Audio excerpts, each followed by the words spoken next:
Sangat cantik. 超綺麗 Muito bonita. 超可愛いpun boleh juga. Cepat sikit. Okay. Hai guys. Hari ni kita orang nak cepat sikit je. Hari ni kita orang nak test kita orang punya bahasa. Sebelum ni Dr. Hana pernah stay kat Jepun, Pablo pernah stay kat Brazil. So kita orang telah berdekat. Tengok kita orang masih ingat ke tak. Okay, so ayat ni kita orang ada macam-macam ayat bahasa Malaysia yang telah kita orang shuffle. So kita orang akan pilih seorang-seorang, bila angkat je dia terus cakap. Nak tengok spontaneous atau tidak. Apa tu?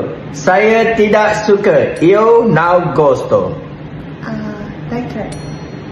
Não gosto pun boleh. Sangat panas. Muito quente. 超暑い Muito quente. 暑いですね Okay, lagi. Sangat pedas. Muito picante. 超辛い Muito picante. 超辛い Bisinglah. Diam. Então barulhento, silencioso ataupun cala boca.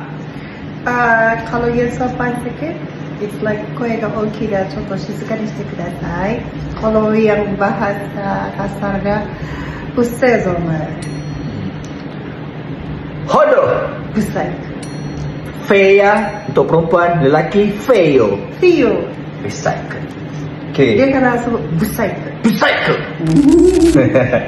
Mencarut. Filha da puta, son of the beach. Kesataran berkeras ya, Omai. You apa? It's like beach, I'm gonna kill you. Beach, I'm gonna kill you. Wah, okay, ni. Sangat cantik. 超綺麗 Muito bonita. 超可愛いpun boleh juga. Kalau kita orang muito bonita. Bonita. 可愛い綺麗美しい McDonald. マクドナルド McDonaldito. マクドナルド Don't say McDonald's in Japan. We don't understand. What am I saying? マクドナルド Okay. Kucing. 猫 Gato. 猫 Oh gata.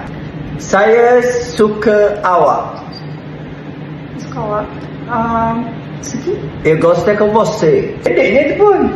Kalau love you baru I shiteru. I Tapi shiteru. just love on Thank it. you. Shiteru. Apple. I tadi ni nak lupa. Dia apa belum lupa. Apa ya? Apa? Apple apa ya ke? Sekarang saja. Itu apple apa ya ke apa? Tak apa, nanti cek balik apa. Kalau